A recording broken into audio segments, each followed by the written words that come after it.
புள்ள பிறந்ததுன்னு பொலிகாட்டில் கூங்குயில்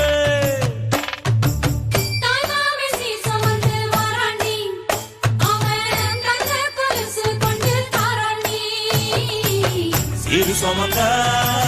சாதிசனவே ஆறு கடந்தா ஊரு வருவே சீரு சுமந்த சாதிசனவே